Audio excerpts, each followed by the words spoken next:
নমস্কাৰ সকলোলৈকে। ক'তো যোৱা প্লেনিং নাই, যিহেতু মই ভাবিলোঁ ৰুমটোকে দেখাই দিওঁ। ৰুমটো দেখাম আৰু ৰুমটোত কি কি কৰিম সকলোবোৰ দেখাম। এইটোৱে ৰুম, আৰু দুজন থকা হয়, এজন দিল্লীৰ আৰু মইতো জানেই ক'ৰ, আৰু সেইকাৰণে ভাবিলোঁ গোটেই ৰুমটো দেখাই দিওঁ। এতিয়া ব্ৰেকফাষ্ট আহি গ'ল, ব্ৰেকফাষ্ট আহিছে, ব্ৰেকফাষ্ট কৰিম, তাৰপিছত গোটেইখিনি দেখাম কি কি কৰিম।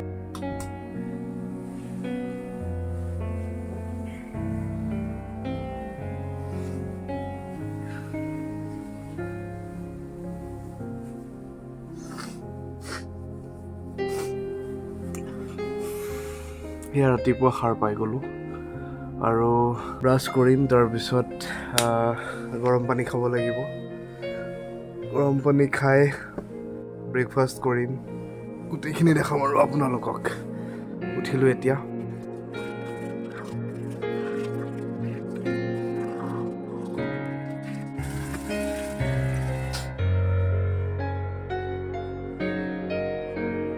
ঘৰত থাকিলে দেৰিকৈ উঠা হয়, ইয়াত যে উঠিব মনেই নাযায় একেবাৰে। এয়া গা ধুলোঁ, গা ধুই এতিয়া গৰম পানী খাম আগতে, তাৰপাছত ব্ৰেকফাষ্ট কৰিম। এয়া গৰম পানীখিনি হ'বলৈ দিছোঁ, অলপমান টাইম লাগিব গৰম হওঁতে, আৰু তাৰ আগতে মই বেলেগ এটা বস্তু খাই লওঁ। সেইটো আপোনালোকক পাছতকৈ ক'ম বাৰু কি খাইছোঁ। এইটো কাপত আছিলে,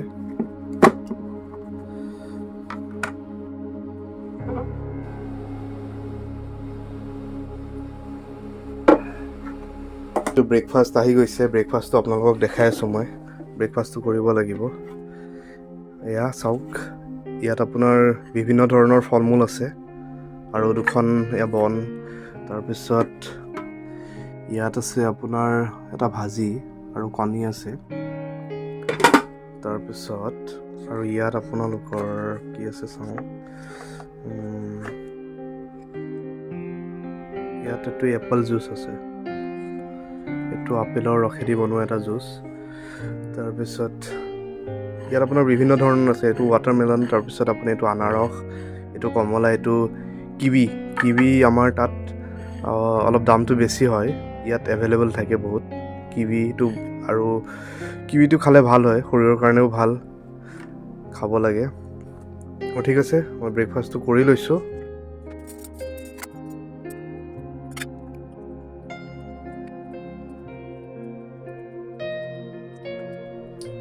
নাখাওঁ এইটো, মই ঠাণ্ডা পৰিব, এনেই কাহ হৈ আছে আৰু দেখিছে কাহ হৈ আছে। বহুত দূৰ ঘূৰি অহা, ট্ৰেভেল কৰি অহা, আৰু হাৱা বতাহবিলাকো সলনি হৈছে, সেইকাৰণে কাহো ধৰিছে, চৰ্দিও ধৰিছে। অলপ ভাল পাইছোঁ আৰু এতিয়া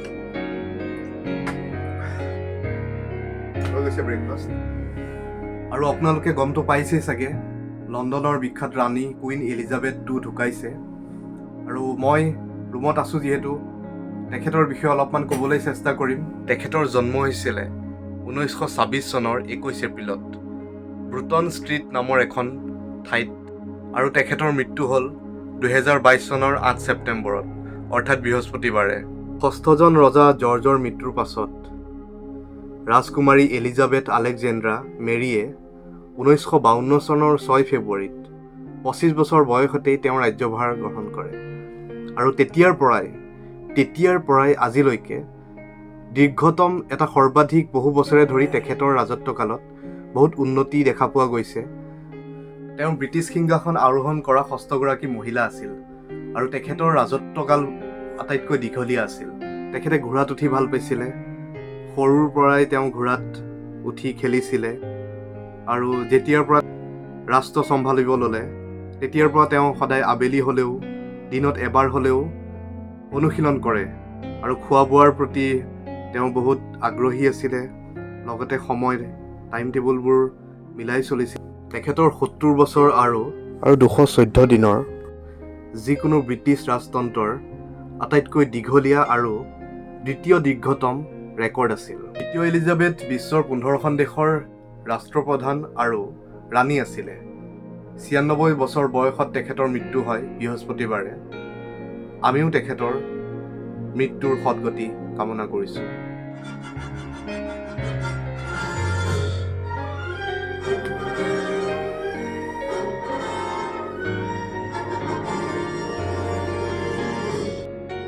এনেকৈ দিনটো বহি শুইতো আমনিয়ে লাগে, সেইকাৰণে অলপ লগৰবোৰক ফোন কৰোঁ, ঘৰতো অলপ ভিডিঅ' কল কৰোঁ।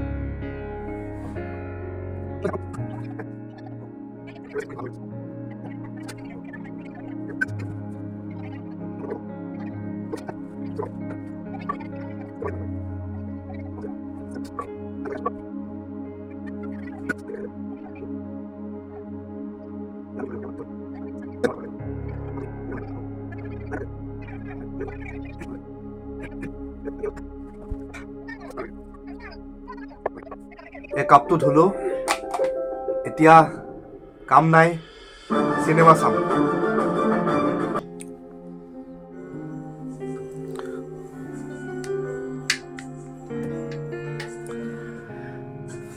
এয়া দুপৰীয়া হৈ গ'ল আৰু এতিয়া লাঞ্চ আহি গ'ল।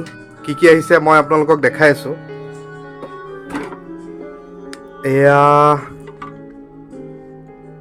এয়া মাছ, ভাত আৰু আপোনাৰ এইটো মাছৰে হয়, চালমন বুলি কয় ইয়াত। তাৰপিছত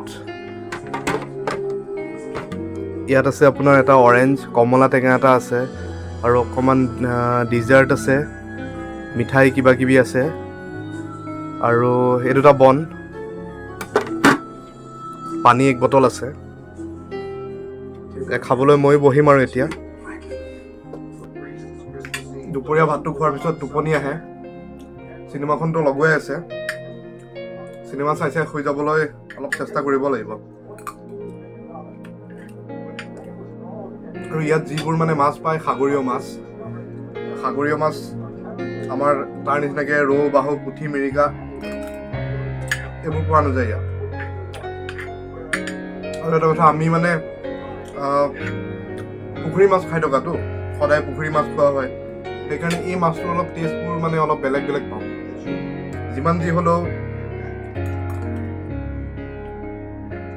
সৰুৰ পৰা যিহেতু পুখুৰী মাছ খাই থকা, পুখুৰী মাছতেই সোৱাদটো মানে বেছি ভাল লাগে। কাম বন নাথাকিলে একেবাৰে আমনি লাগে আৰু অলপ ঘৰুৱা কাম চাম কৰিলোঁ কিবা, তেনেকৈ পাৰ কৰিব লগা হয় আৰু এই চোফাত এনেকৈ শুই শুই টোপনি আহি যায়গৈ। কেতিয়াবা গান চান শুনি থাকিলে টোপনি আহি যায়গৈ।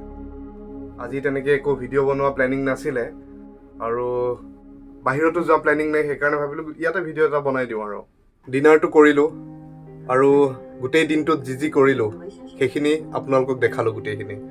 আৰু এতিয়া এটা লাষ্ট কাম বাকী আছে, যিটো মোৰ ডেইলি ৰুটিনত আহি গৈছে সদায়, সেইটো কৰিব বাকী আছে। এতিয়া মই অলপ পানী গৰম কৰিব লাগিব।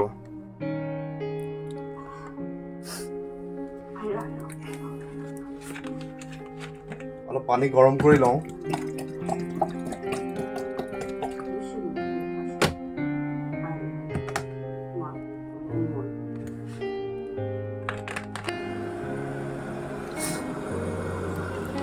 এই পানীটো হৈ গৈছে চাগে,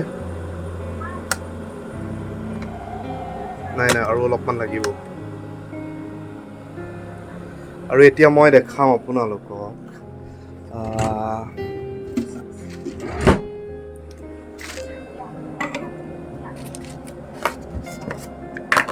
এইয়া চাওক,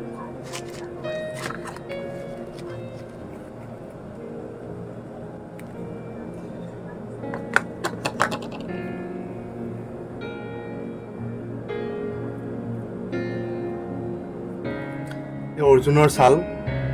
ঘৰতে গছজোপা আছিলে, তাৰপিছত অৰ্জুনৰ ছাল খালে ভাল। ছালবোৰ শুকুৱাই অলপ কাটি সৰু সৰুকৈ কাটি তাৰপিছত অৰ্জুনৰ ছালবোৰ আনিলোঁ। এতিয়া ইয়াত মানে ৰাতিপুৱাৰ কাৰণে যদি ছাল অলপমান তিয়াই থৈ দিওঁ, ছাল মানে আপোনাৰ বেছি নালাগে, 3-4 মান হ'লে হ'ল আৰু ইমানখিনি মান হ'লে ইয়াত তিয়ালোঁ। তাৰপাছত আপোনাৰ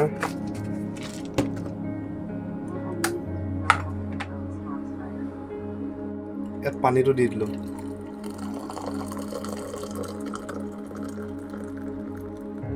আৰু এইটো মানে ৰাতিপুৱা খাব লাগিব।